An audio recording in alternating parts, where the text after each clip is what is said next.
প্রিয় ভাইরা, নামাজে তাশাহুদ ও দুরূদ পড়ার পর কোরআনের অন্য কোনো দোয়া পড়া যাবে কিনা? যেমন রব্বানা আতিনা ফিদ দুনিয়া হাসানাতাও ওয়া ফিল আখিরাতি হাসানাতাও ওয়া কিনা আযাবান নার বসা অবস্থায় পড়া যাবে। আপনি তাশাহুদের পরে দোয়া মাসুরার পরে দোয়া আপনি পড়তে পারেন। রাসূল সাল্লাল্লাহু আলাইহি ওয়াসাল্লাম দুবুরাস সালাওয়াতিল মাকতুবাত, ফরজ সালাতের পরে অর্থাৎ শেষাংশে, সালামের আগেও সালামের পরেও দোয়াগুলো পড়তেন, অনেক দোয়া পড়তেন। সেজদা রুকু অবস্থায় কোরআন পড়া নিষেধ। নুহিতু আন আকরাআল কোরআন রাকিআন ওয়া সাজিদা, আমাকে নিষেধ করা হয়েছে রুকু সেজদা অবস্থায় কোরআন পড়া থেকে, কিন্তু বসা অবস্থায় নিষেধ হয় না। কোরআন তো আমরা বসে বসে তেলাওয়াত করি, ঠিক নয় কি? অতএব বসা অবস্থায় যদি কেউ অন্যান্য দোয়া পড়ে, এগুলি দোয়ার জায়গা। সাহাবায়ে কেরাম, তিরমিজির হাদিসে এসেছে, হাত্তাল মেল, সাহাবারা সালাতের মধ্যে সবকিছু চাইতেন, এমনকি লবণও চাইতেন। ঘরে লবণ নাই, আত্তাহিয়াত দুরূদ পড়ে দোয়া মাসুরের পরে লবণও চাইতেন আল্লাহর কাছে। আল্লাহ তাআলা, আমার ঘরে কি নেই, আরবি ভাষায় ওনারা লবণও চাইতেন। তো এটা বাংলায় না, ফরজের মধ্যে বাংলা ইত্যাদি এগুলি চলবে না, আরবি। যখন শিশু জন্ম নেবে 7 দিনের দিন আকিকা না দিতে পারলে তার জন্য সঠিক মাসআলা কি? 7 দিনের দিন দিতে না পারলে আরো 2টা দিন আছে। মুসান্নাফে ইবনে আবি শাইবার মধ্যে সাহাবীদের ওই আমলগুলি বর্ণিত হয়েছে।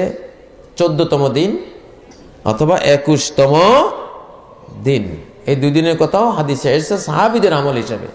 রাসূলের ঘোষণা হলো 7ম দিন, সাহাবীদের আমলে আরো 2টা দিন আমরা পাই, 14তম আর 21তম। এই 2 দিনে যদি ফেলিওর হয়, এরপরে আর কোনো ডেট ফেট নেই, যখন পারবেন তখন করবেন, করা উচিত। অনেকে এটাকে ভিন্নভাবে বুঝেন যে তাহলে আর দেওয়া যাবে না, আর কি দেওয়া যাবে না। ওই বুঝটা দুর্বল বুঝ। স্ট্রং বুঝ হলো যখনই পারবেন দিবেন, দিলে আপনার শিশুর জন্য বিরাট কল্যাণকর। নামাজের সঠিক নিয়ম কি? ফরজ নামাজের পর নামাজের সঠিক নিয়ম, নামাজের 12,000 মাসালা আছে। আপনি এক প্রশ্নে 12,000 মাসালা জিজ্ঞাসা করে ফেলছেন। এইভাবে মাসালা জিজ্ঞাসা করা যায় না। ফরজ নামাজের পর সম্মিলিতভাবে মুনাজাত করা যাবে কি? এটা একটা প্রশ্ন। ফরজ নামাজের পর কি করতে হবে? এটা সালাত যিনি ফরজ করেছেন, যে আল্লাহ তাআলা ফরজ করেছেন, যে রাসূল এই সালাত পৃথিবীতে নিয়ে এসেছেন, তারাই বলবেন। আমাদের কারো এখানে কোনো মন্তব্য নেই, কাজী ইব্রাহিমের কোনো মন্তব্য নেই, কোনো আলেমেরও কোনো মন্তব্য এখানে চলে না। ইবাদাত তাওকিফিয়া, ইবাদাত হলো আল্লাহ রাসূল জানিয়ে দেবেন, আমরা করব। এখানে কোনো মন্তব্য, কোনো বাড়তি কমতি আমরা কেউ করতে পারবো না।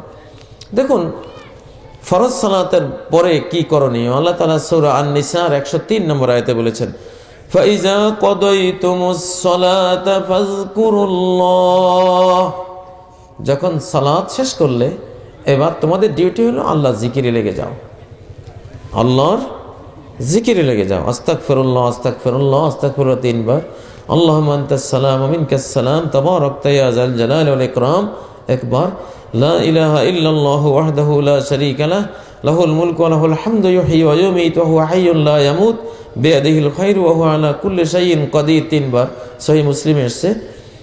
তারপর লা ইলাহা ইল্লাল্লাহু ওয়া লা না'বুদু ইল্লা ইয়্যা, লম্বা দোয়া, এটা 1 বার। তারপর আল্লাহুম্মা আ'ইন্নী আলা যিকরিকা ওয়া শুকরিকা ওয়া হুসনি ইবাদাতিক, এটা আরেক বার। তারপর আয়াতুল কুরসি 1 বার, 3 কুল ফজরে আর মাগরিবে 3 বার করে, আর জোহর আসর এশায় 1 বার করে। হ্যাঁ, তারপর সুবহানাল্লাহ 33 বার, আলহামদুলিল্লাহ 33 বার, আল্লাহু আকবার 34 বার। এগুলি আল্লাহ বলতেছেন ফাজকুরুল্লাহ। সমষ্টিক ইবাদত শেষ, সালাম ফিরাবার মাধ্যমে এখন পার্সোনাল ইবাদত শুরু করো।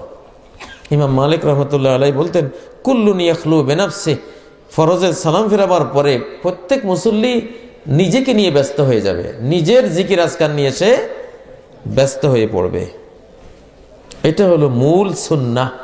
সল্লু কামা রাআইতুমুনি উসল্লি, আমি কিভাবে সালাত পড়ি সেভাবেই তোমরা সালাত পড়ো।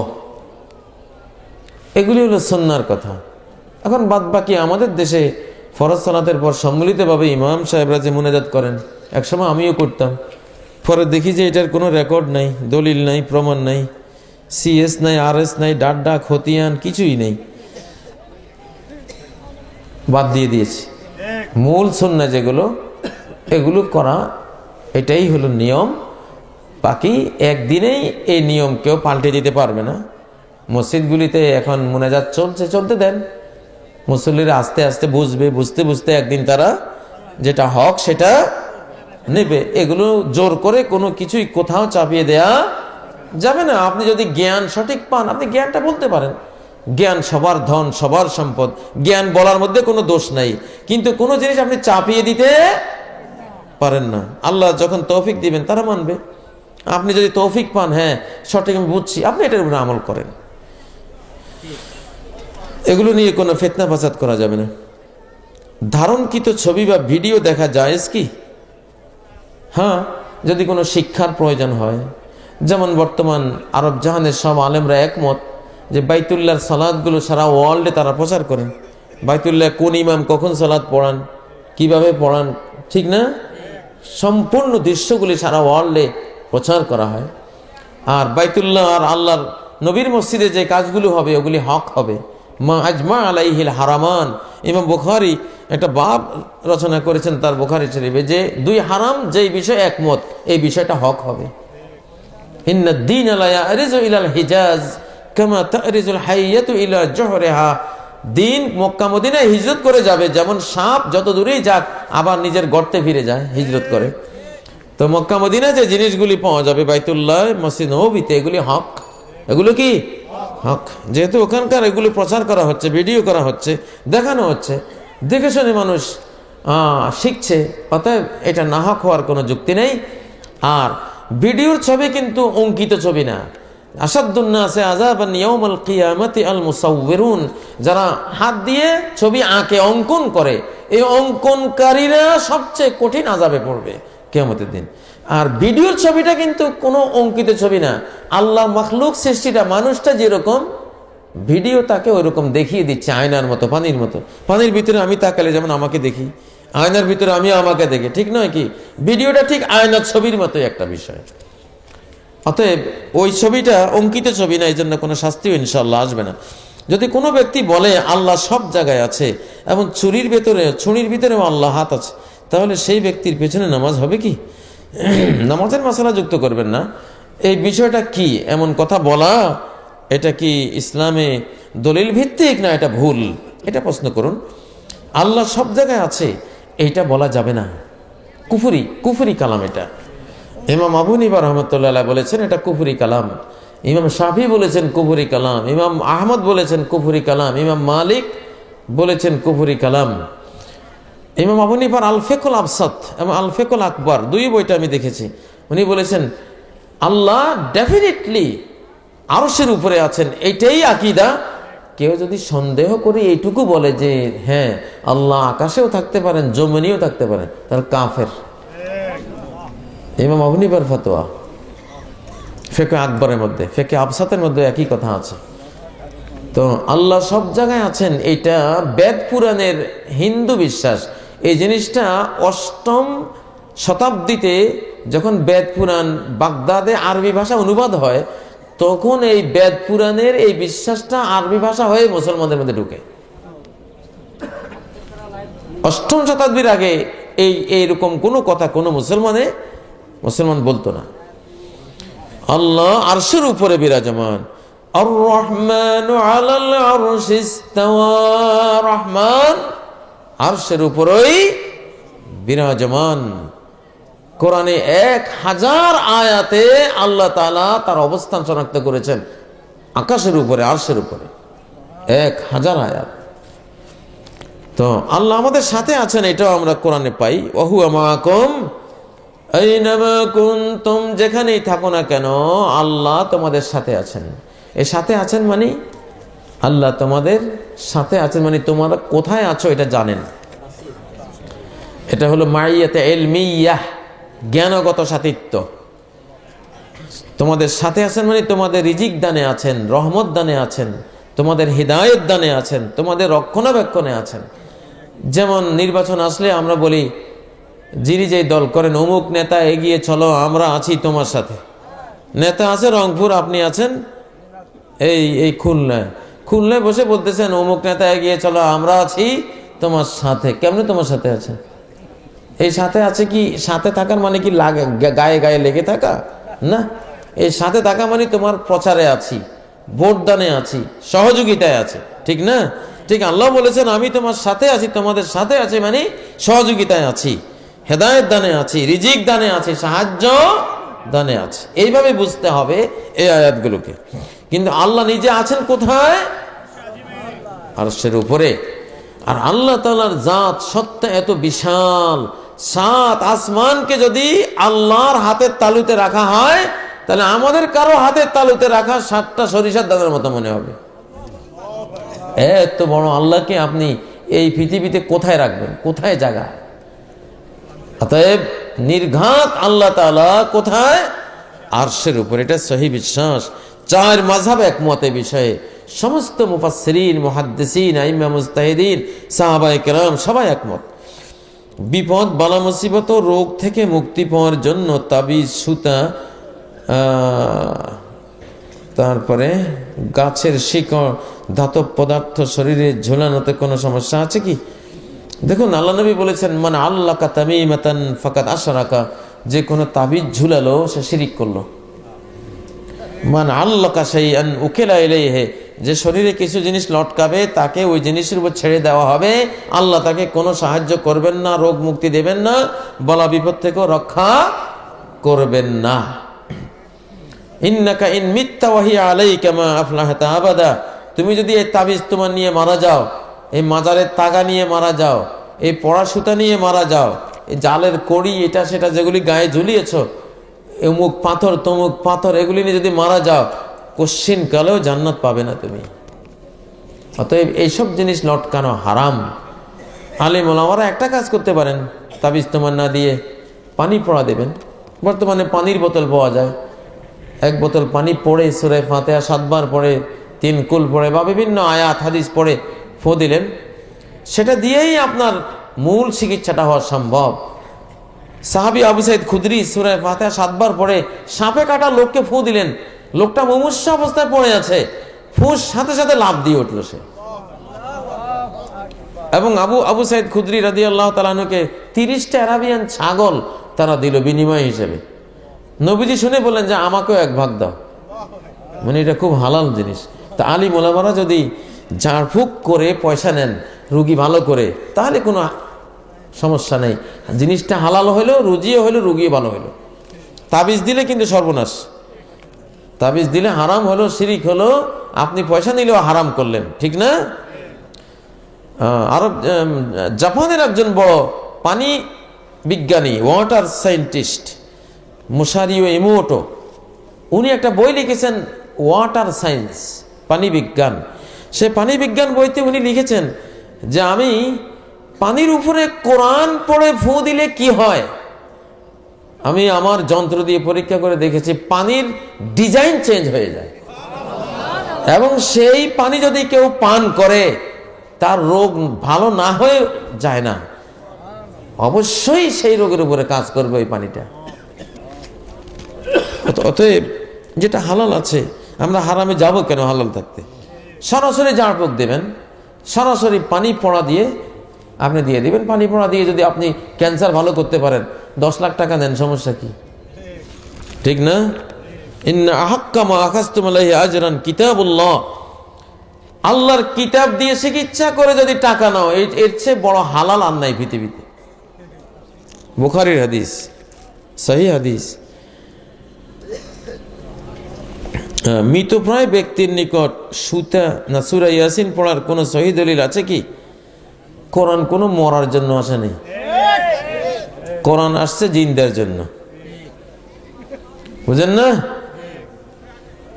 লিউনযিরা মান কানা হাইয়া, কোরআন মুহাম্মদ সাল্লাল্লাহু আলাইহি সাল্লামের উপর নাজিল করা হয়েছে যাতে তিনি জীবিতকে কোরআন দিয়ে সতর্ক করেন। কাকে? জীবিতকে। লিউনযিরা মান কানা হাইয়া, হাই মানে জীবিত, জীবিতের জন্য কোরআন, মরার জন্য না। মরা তো মরে গেছেই, মরার সামনে তুমি কোরআন বললে কি হবে? ওটা সুন্নত নাই, নিয়ম নাই, কোনো কোরআনে কোথাও কোনো হাদিসেও নাই। ফাইনামা তুআল্লু ফাসাম্মা ওয়াজহুল্লাহ, যেই দিকে মুখ ফেরাও সেদিকেই আল্লাহর দিক আছে। ওয়াজনের এক মানা হলো দিক। ওয়াজন আসলে ওয়াজন শব্দের মূল অর্থ হলো দিক। তো চেহারাকে, জেহাতনকে ওয়াজন বলা হয়, যেহেতু চেহারা নিয়ে যেই দিকে ফিরে সেটাই তার দিক, এই জন্য চেহারাকে আরবিতে ওয়াজন বলে। আইনামা তুওয়াল্লু ফাসাম্মা ওয়াজহুল্লাহ, যেদিকে ফেরাও না কেন সেই দিকেই আল্লাহর চেহারা আছে, মানে আল্লাহর দিক আছে, আল্লাহর দিক আছে। আল্লাহ যদি বলেন যে পশ্চিম দিকে ফিরে সালাত পড়ো, পড়বা, সেটাও আল্লাহর দিক। যদি বলেন পূর্ব দিকে ফিরে পড়ো, তাহলে পূর্ব দিকে ফিরে পড়বা, কারণ সেটাও কার? আল্লাহর। ওয়ালিল্লাহিল মাশরিক ওয়াল মাগরিব জামিয়া, মাশরিক মাগরিব পূর্ব পশ্চিম কার? আল্লাহর। যখন নবী সাল্লাল্লাহু আলাইহি সাল্লামকে কাবার দিকে ফিরিয়ে দেওয়া হলো পূর্ব দিক থেকে মুখ ফিরিয়ে, তখন ইহুদিরা এতরাজ করলো, আপত্তি তুললো যে মুহাম্মদ সাল্লাল্লাহু আলাইহি সাল্লাম কেন এই দিকে ফিরে এলো? তখন আল্লাহ উত্তর দিয়েছেন, যেই দিকেই ফিরাও না কেন আল্লাহর দিক সেদিকেই আছে, এতে কোনো দোষ নাই। আল্লাহ যদি বলেন তাহলে কোনো দোষ নাই। আইনামা তুওয়াল্লু ফাসাম্মা ওয়াজহুল্লাহর আরেকটা প্রয়োগ ক্ষেত্র হলো বাহনে বসে নফল পড়া, সুন্নত পড়া। কোনো গাড়িতে, ট্রেনে, বিমানে, জাহাজে যদি আপনি ফরজ পড়তে চান তখন নির্দিষ্ট কেবলা লাগবে, আর সুন্নত নফল পড়তে চাইলে কোনো কেবলা লাগবে না, যেদিকে ফিরবেন সেদিকে। আল্লাহ নবী সাল্লাল্লাহু আলাইহি সাল্লাম সম্পর্কে সহিহ হাদিসগুলিতে অসংখ্য হাদিস আসছে, ইউসাল্লি আলা রাহিলাতিহি হাইসুমা তাওয়াজ্জাহাত বিহি, নবী সাল্লাল্লাহু আলাইহি সাল্লাম বাহনে বসে সালাত পড়তেন, বাহন যেদিকে ফিরতো তিনি সেদিকেই থাকতেন, ওতে সালাতের কোনো সমস্যা নেই। খোরাসান থেকে কালো পতাকাবাহী দল আবির্ভাব হবে, ওই হাদিসটি কি সহি? কিছু বিতর্ক আছে, কিন্তু মোটামুটি অনেকগুলো সনদে বর্ণিত হওয়ার কারণে হাদিসটা গ্রহণযোগ্য। সেটা ইমাম মাহদী আলাইহিস সালামের যারা অনুসারী হবে তারা আসবে খোরাসানের দিক থেকে, আফগানিস্তান এসব অঞ্চল থেকে, সেই দলে ইমাম মাহদী থাকবেন। সামনে ইমাম মাহদী আসবেন, সারা বিশ্ব দখল করবেন। একজন মানুষ আসবেন ইমাম মাহদী রূপে, নবীজির নাতি হাসান, হযরত হাসান রাদিয়াল্লাহু আনহুর বংশ থেকে আসবেন। ইনি এক রাতে চেঞ্জ হবেন। আল্লাহ তাকে ইউসলিহুল্লাহু ফি লাইলাতিন ওয়াহিদা, এক রাত্রে আল্লাহ তাকে বিশ্ব পরিচালনার যোগ্য করে তুলবেন। এমন এক সফটওয়্যার ডাউনলোড করে দেবেন ভিতরে, এক সফটওয়্যারে উনি এক রাত্রে বিশ্ব নেতা, কোনো অভিজ্ঞতা ছাড়াই, এবং 7 মহাদেশ দখল করে কোরআন দিয়ে 7 মহাদেশ পরিচালনা করবেন। এবং তার শেষ আমলে 9 বছরের মাথায় দাজ্জাল আসবে, দাজ্জালকে হত্যা করার জন্য ঈসা আলাইহিস সালাম নামবেন আকাশ থেকে। এগুলি সামনে আসতেছে, বেশি দিন দূরে নাই ইনশাআল্লাহ। এখনকার যুবক যারা আছে তোমরা পেয়ে যাবা ইনশাআল্লাহ, আশা করি। এর খাঁটি ইলম আল্লাহর কাছে, নির্ধারিত ইলম আল্লাহর কাছে, কিন্তু ভাবে লক্ষণে আলামতে বোঝা যায় যে এটা কাছে। ডাক্তাররা যেমন ক্যান্সারের অবস্থা দেখে বলে আর 3 মাস বাঁচবা, দেখা যায় হয়তো 3.5 মাস বাঁচে, একটু কম বেশ হয়, কিন্তু আসলে মারা যায়, ঠিক না? তো ওরা দেহের ডাক্তাররা যদি বললে এমন হয়, তাহলে ধর্মীয় ডাক্তার যারা, তারা বললে তো আরো শুদ্ধ হবে। ধর্মীয় ডাক্তাররা তারা বুঝে কোনটা জিনিস কখন ঘটতে পারে, একটা আইডিয়া চলে আসে। বিশ্ব ওরস শরীফ ও মহাপবিত্র ওরস শরীফের অর্থ কি? এগুলো সব ভুয়া জিনিস, ভুয়া মিথ্যা জিনিস, মিথ্যা, জনগণকে ঠকাবার জন্য প্রতারণা, হ্যাঁ, ভুয়া ধার্মিকতা, এগুলি মারাত্মক গুমরাহি, ভ্রান্তি। বিশ্ব ওরস শরীফ, বিশ্ব কিসের ওরস শরীফ? ওরস মানে দুলা, দুলান, আরবিতে আরুজ বলে দুলা দুলানকে। এখানে মরা কবরে দুলা দুলান পাইলে কই? হ্যাঁ, কিসের ওরস শরীফ? এগুলি আসলে কেউ যদি কারোর জন্য ওরস করে, এটা মূলত শ্রাদ্ধ, এটা বিজাতিদের শ্রাদ্ধ অনুষ্ঠান। তো কোনো মুসলমান যদি ওরস নামে, চল্লিশা নামে, যেই কোনো নামে মৃতের জন্য এই অনুষ্ঠান করে, সাথে সাথে মৃত ব্যক্তির কবরে আযাব আরম্ভ হবে, একদম সাথে সাথে আরম্ভ হবে। সহিহ বুখারী কিতাবুল জানায়েজের মধ্যে হাদিসটি এসেছে, আল মাইয়িতু ইউআযাবু বিমা নিহা আলাইহি, মাইয়িতকে আযাব দেয়া হয় তার জন্য যদি নিয়াহাত অনুষ্ঠান করা হয়। নিয়াহাত বলতে এই ওরস, 40 27 নিয়াহাত সম্পর্কে ইবনে মাজার মধ্যে আরেকটি বিস্তারিত হাদিস এসেছে জাবের ইবনে আব্দুল্লাহ থেকে। তিনি বলেন, কুন্না নাউদ্দুল ইজতিমা ইলা আহলিল মাইয়িত ওয়া সানাআত আত-তাআম মিনান নিয়াহা, মাইয়িতের পরিবার পরিজনের কাছে একত্রিত হওয়া, সেখানে খাদ্য পাকিয়ে জিয়াফতের আয়োজন করাকে আমরা সাহাবীরা নিয়াহাত মনে করতাম। এই নিয়াহাত করলেই বলা হয়েছে কবরে আযাব আরম্ভ হবে। তাহলে কেউ যদি কারো মা বাবাকে আযাব দিতে চাও, নিজের ওস্তাদকে আযাব দিতে চাও, তাহলে ওরস শরীফ করলে আযাব আরম্ভ হয়ে গেল, ঠিক না? তাহলে ওরস কি আযাব মাফ করার উসিলে হলো না আযাব দেওয়ার উসিলে হইল? কি দরকারটা মাইয়িতকে আযাব দেওয়ার? তুমি মজা করে খাইলা আর ওনারে গুতা খাওয়াইলা, ঠিক না? কত নিষ্ঠুর জিনিস এগুলি, পাপ, এগুলি করবেন না, করা যাবে না, এগুলি হারাম, হারামের চেয়ে আরো 1 ডিগ্রি বেশি কুফর। নবীজি বলেছেন সহিহ মুসলিমের হাদিস, ইসনাতানি হুমা বিন্নাসে কুফরুন, 2টি পাপ আছে মানব জাতির মধ্যে, আমার উম্মতের মধ্যে থাকবে, কুফরি পাপ। আর তানু ফিন নাসাবে, কোন সন্তানের নসব ধরে গালিগালাজ করা, জারজ সন্তান বলা কাউকে, এটা কুফরি কাজ। আর আরেকটা হলো অনিয়াহাতু আলাল মাইয়িত, মাইয়িতের জন্য ওরস 40 27 নিয়াহাত, এই অনুষ্ঠানগুলি করা, এইটা যদি করে কুফরি কাজ। কি কাজ? কুফরি কাজ। মাইয়িতের জন্য আপনি কোরআনে কারীম কিনে মসজিদ মাদ্রাসায় দেন, ওনারা সওয়াব পাবেন। ডিপ টিউবওয়েল দেন মাইয়িতের নামে, মায়ের বাবার নামে, সওয়াব পাবেন। যাত্রী ছাউনি নির্মাণ করে দেন, প্রতিক্রিয়া একটু বিশ্রাম নিয়ে আরাম পাবে, এইটা মা বাবা সওয়াব পেয়ে যাবেন। হ্যাঁ, একটা সদকায়ে জারিয়া মুক্তব বানিয়ে দেন, এতিমখানা দিয়ে দেন মা বাবার নামে, একটা কালভার্ট করে দেন মা বাবার নামে, একটা খাল বিল খনন করে দেন মা বাবার নামে। এগুলি 7টা পয়েন্ট আছে একটা হাদিসে। এই 7টা পয়েন্ট করলে মাইয়িত এর সওয়াবগুলি পেয়ে যাবে। আবু দাউদের হাদিসে আরো 5টা আছে, আসসালাতু আলাইহিমা, মাইয়িতের জন্য দোয়া করো, মা বাবার জন্য তুমি দোয়া করো সন্তান হয়ে, মা বাবা এর সওয়াব পেয়ে যাবে। ওয়াল ইস্তিগফারু লাহুমা, মা বাবার জন্য ইস্তিগফার করো, আল্লাহ তাদের গুনাহ ক্ষমা করে তাদের মান শান বৃদ্ধি করে দেবেন, সেটা করো। 3 নম্বর, ইনফাজু আহদিহিমা মিন বাদিহিমা, মা বাবার যদি কোনো কারো কোথাও প্রতিশ্রুতি দিয়ে থাকেন যে এত 1000 টাকা দান করব, কিন্তু দানটা করতে পারলেন না, সেটা তোমরা করে দাও, তাহলে মা বাবার সওয়াব পেয়ে যাবেন। সালাতুর রাহিমিল্লাতি লা তুসালু ইল্লা বিহিমা, মায়ের দিক থেকে যে মাতৃকুলের আত্মীয়, পিতার দিক থেকে যে পিতৃকুলের আত্মীয়, তাদেরকে যদি খাওয়াও পড়াও, তাদেরকে যদি সেবা দাও, আত্মীয়দের খোঁজখবর নাও, এই সওয়াবগুলি মা বাবা পেয়ে যাবেন। ইকরামু সাদিকিহিমা, 5 নম্বর হলো মায়ের বান্ধবীদেরকে একটু শাড়ি দাও, একটু কাপড় দাও, একটু টাকা দাও, হাদিয়া দাও, মায়ের সওয়াবগুলি পেয়ে যাবেন। বাবার বন্ধু কারা ছিল, বন্ধুদের মধ্যে এসব কিছু করো, বাবা এর সওয়াবগুলি পেয়ে যাবেন। এগুলি হলো করণীয়।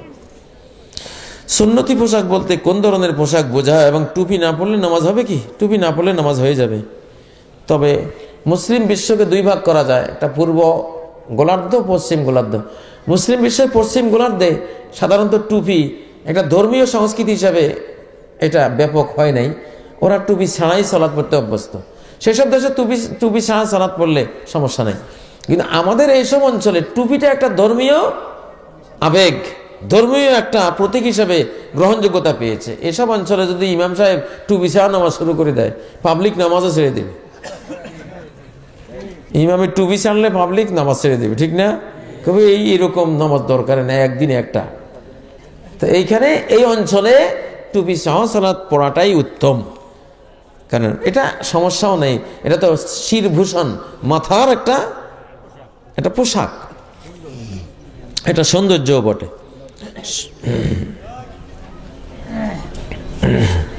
সময় 11:38। হ্যাঁ, আলহামদুলিল্লাহ, এখন আমি যে কোনো টাইমে শেষ করে দেব। এখন আর মানে বক্তব্য দীর্ঘায়িত করাটা এখন আমার জন্য ওভার টাইম, আমার বেসিক টাইম শেষ হয়েছে আলহামদুলিল্লাহ। মহিলাদের মসজিদে যেয়ে নামাজ পড়া জায়েজ আছে কি? মহিলাদের জন্য যত অভ্যন্তরে সালাত পড়বে ততই উত্তম। সালাতুহা ফি মাখদাইহা খায়রুন মিন সালাতিহা ফি হুজরাতিহা, নরমাল কক্ষে, বাড়ির কক্ষে সালাত পড়াচ্ছে, সে তার নিজের শয়ন কক্ষে যদি সালাত পড়ে, এতে সবচেয়ে বেশি সওয়াব। বাকি কোন মহিলা যদি মসজিদে যেতে চায় বাধা দেয়া যাবে না। লা তামনাউ ইমা আল্লাহ মাসাজিদ আল্লাহ, আল্লাহর বান্দীদেরকে আল্লাহর মসজিদে যেতে বাধা দিও না। ও বুয়ুতুহুন্না খায়রুল লাহুন্না, যদি তাদের ঘর তাদের জন্য উত্তম, কিন্তু মাঝে মধ্যে তো একটু বের হতেও মন চায়, এটা ইমামের কেরাতও শুনতে মন চায়, ইমামের মাসলা মাসাইলও তো শোনা দরকার।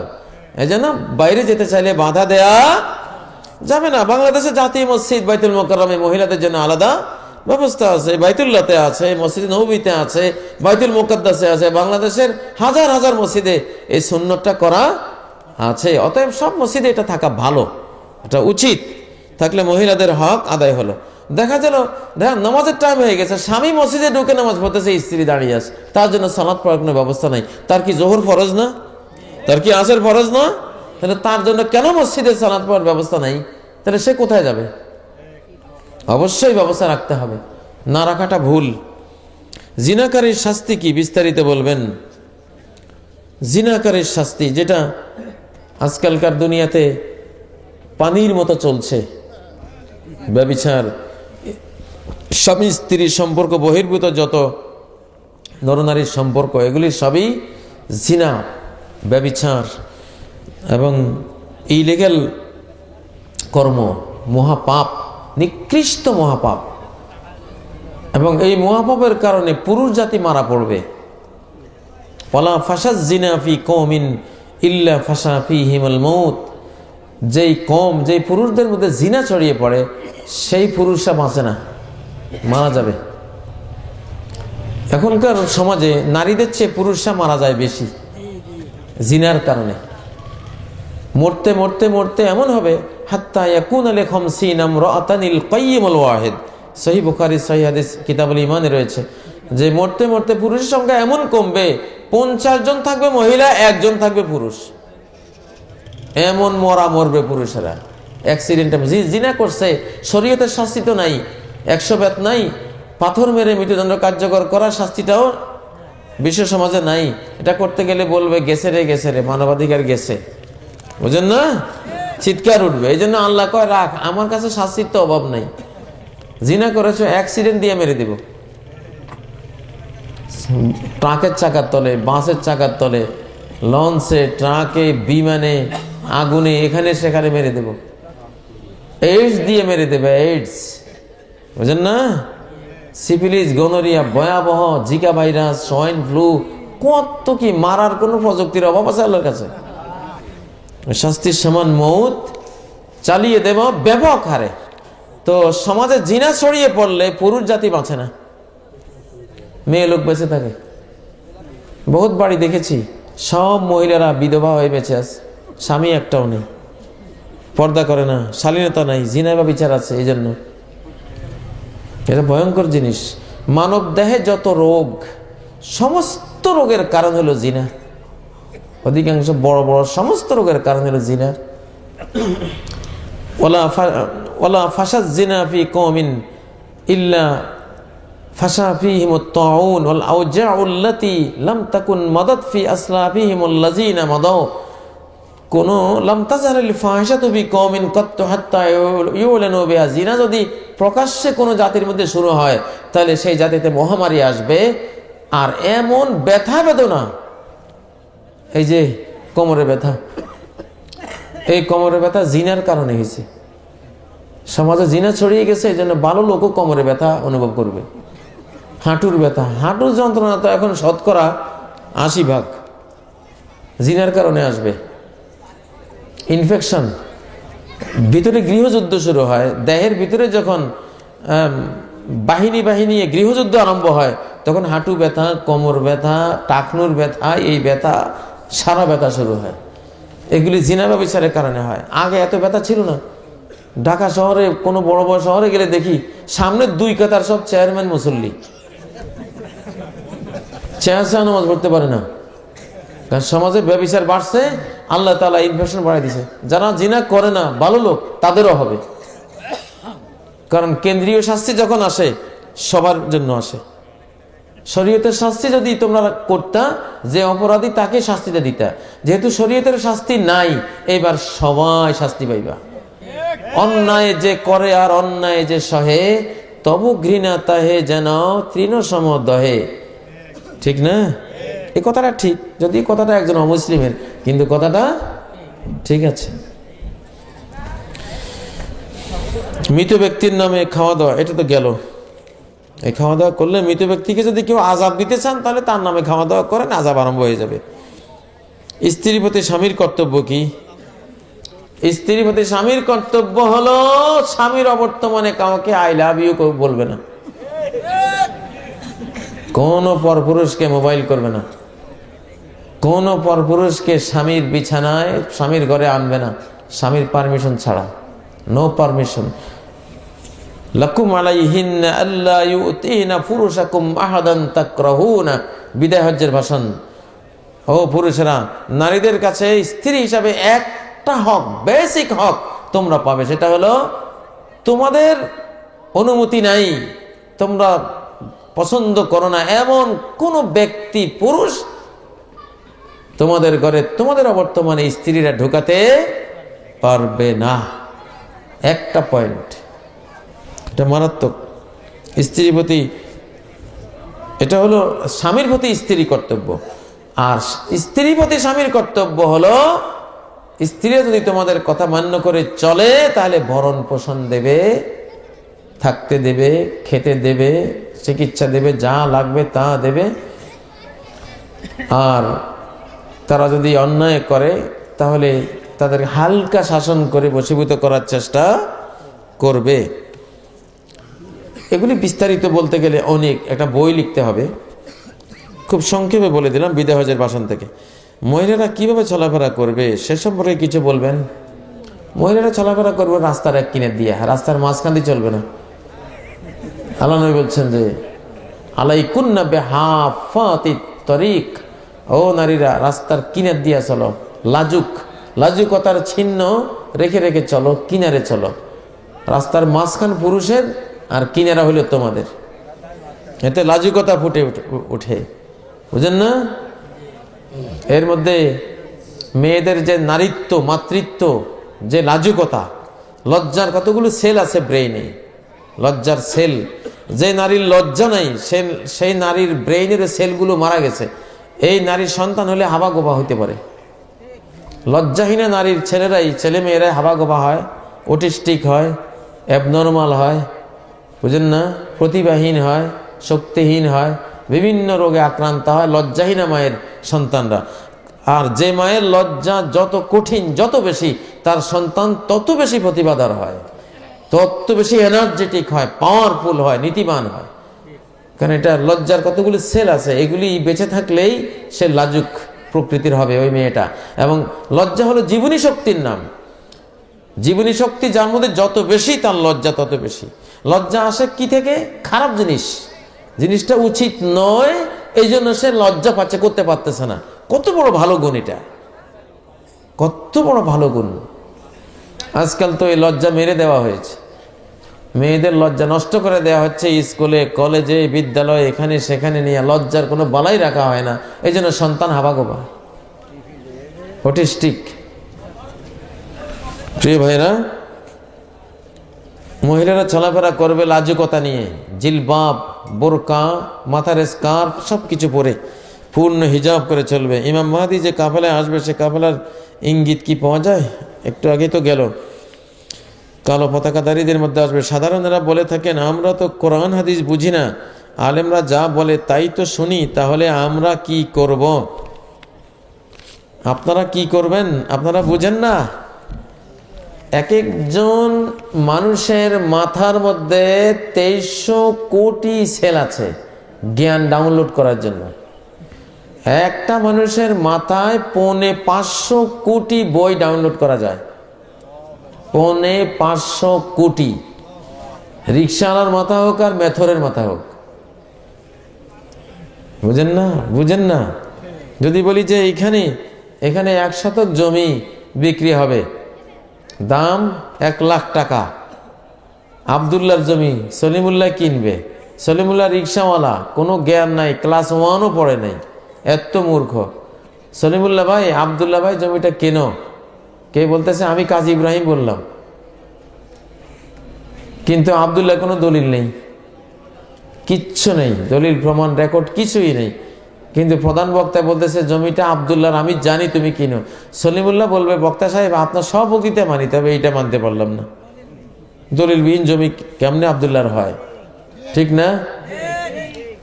এখন যদি আমি বাংলাদেশে 3 লাখ ইমাম খতিবকে ডেকে আনি, আব্দুল্লাহরে বুঝাই যে না সব ইমামরা বলতেছে এটা আব্দুল্লাহর জমি, সলিমুল্লাহ এটা কিনো।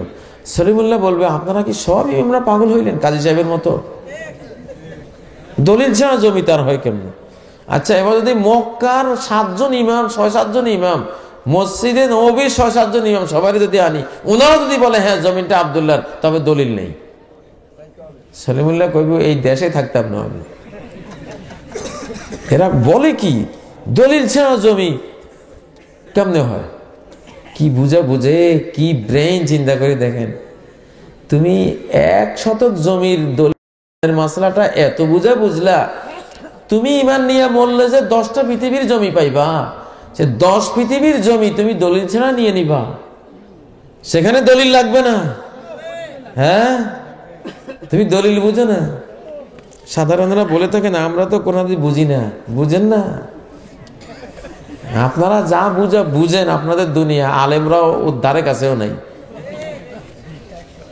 এইসব কথা বলে পার পাবেন না। বেসিক ইসলামের প্রাথমিক জরুরি জ্ঞান অর্জন করা সবার উপরে ফরজ, সবাই বুঝবে এই জন্য আল্লাহ ফরজ করেছেন, এই ক্ষমতা দেয়া আছে এই জন্যই বলা হয়েছে। শুনে মুসলমান জাহান্নামে যাবে, পড়া মুসলমান জান্নাতে যাবে। এই 2টা কথা মনে রাখবেন, শুনে মুসলমান জাহান্নামে যাবে, পড়া মুসলমান জান্নাতে যাবে। দলিল কি? মিশকাতের 131 নম্বর হাদিস, আবু দাউদ মুসনাদ আহমদ সংকলিত, আলবানী বলেছেন সহিহ, আসলে হাদিসটা বিশুদ্ধ। কিয়ামতের মৃত্যুর পরে কবরে যে 3টা প্রশ্ন হবে, মার রব্বুকা, তোমার রবকে, আমা দীনুকা, তোমার দিন কি, আমার নবীকা, তোমার নবীকে। 3 প্রশ্নের উত্তর দিলে পরে 4র্থ একটা প্রশ্ন আসবে, এটা অনেকে জানে না, কিন্তু ওই হাদিসটার মধ্যে এই প্রশ্নটাও আছে। 4র্থ প্রশ্নটা কি আসবে? মা ইলমুকা ওয়া মা ইউদরিক, তোমার সোর্স অফ নলেজ কি। যেহেতু কবরটা হলো কোর্ট, হাইকোর্ট, আখেরাতের প্রথম হাইকোর্ট, তো এই কোর্টে তুমি জবানবন্দি দিচ্ছ। এখন তুমি যেই দাবি করেছো যে তোমার রব আল্লাহ, তোমার দিন ইসলাম, তোমার নবী মুহাম্মদ সাল্লাল্লাহু আলাইহি সাল্লাম, তোমার এই দাবির পক্ষে দলিল, ডকুমেন্টস দাও। সোর্স অফ নলেজ কি, বই কি, কোন বই পড়ে তুমি এই উত্তরগুলি দিলা, বইয়ের নাম বলো। তখন যারা কোরআনের ছাত্র তারা বলবে করাতু কিতাবাল্লাহ, আমি আল্লাহর কিতাবের ছাত্র ছিলাম, ফাআমানতু বিহি ওয়া সাদ্দাকতু, আমি আল্লাহর কোরআনের প্রতি ঈমান এনেছি, সত্য বলে বিশ্বাস করেছি। তখনই নাজাতের হুকুম চলে আসবে, ওরে নাজাত দিয়ে দাও। আফরিশুহু মিনাল জান্নাহ, জান্নাতের ফরশ বিছাও। ওয়া আলবিসুহু মিনাল জান্নাহ, জান্নাতের লেবাস পরাও। আফতাহু লাহু বাবান ইলাল জান্নাহ, জান্নাতের দিকে গেট তৈরি করে দেওয়ার জন্য। নাজাত গোল্ডেন এ প্লাস পেয়ে গেল। তাহলে পড়া মুসলমান জান্নাতি, আমি আল্লাহর কিতাব পড়েছি এটা বলে সে জান্নাত পাইল। আর যে কোরআন পড়ে নাই, তারে যেই প্রশ্নই করবো সে বলবো হা হা লা আদরি, হায় হায় আমি তো জানি না, হায় হায় আমি তো জানি না। তারপরে বলবে সামিতুন নাসা ইয়াকুলুনা শাইআন ফাকুলতু, আমি তো লোক মুখে যা শুনতাম এটাই কইতাম, আমার তো কোনো পড়ালেখা নাই।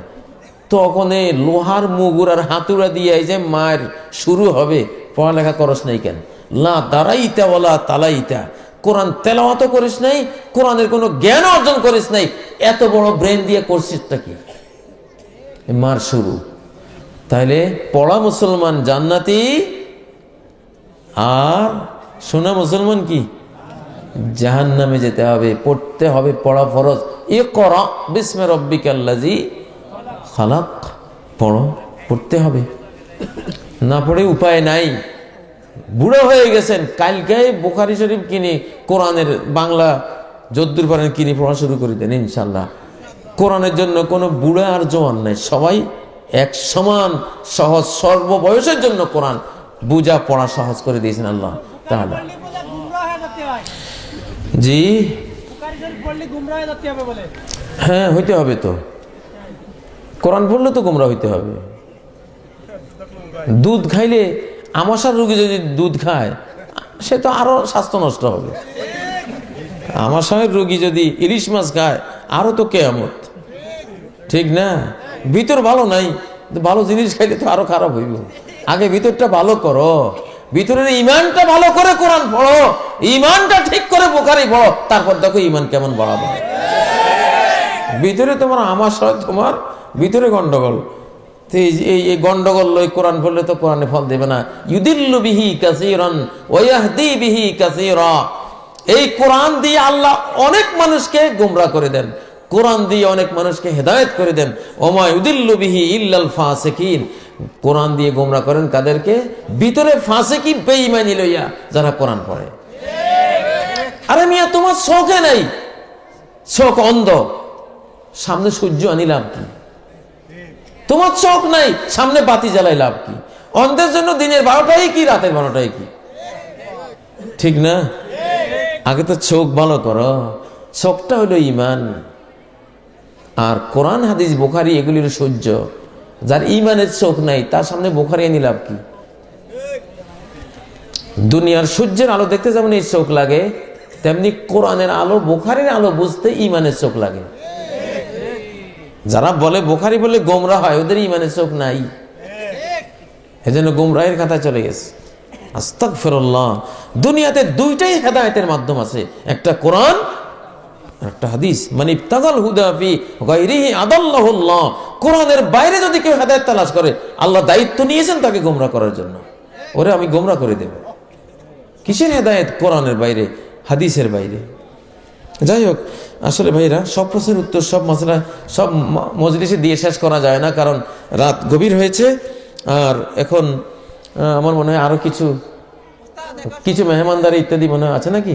মেহমানদারি আছে, এই জন্য সভাপতি সাহেব অনুরোধ জানিয়েছেন। গভীর রাত হচ্ছে, এখন বাকি অনুষ্ঠানের জন্য সময় দিতে হচ্ছে। তো এখানেই বিরতি করছি। কাফারাতুল মজলিস দোয়াটি পড়ে আমি সমাপ্ত করছি, বাকি সভাপতি সাহেব কথা বলবেন। সুবহানাকাল্লাহুম্মা ওয়া বিহামদিক আশহাদু আল্লা ইলাহা ইল্লা আনত আস্তাগফিরুকা ওয়া আতুবু ইলাইক। ওয়াসসালামু আলাইকুম ওয়া রাহমাতুল্লাহি ওয়া বারাকাতুহু।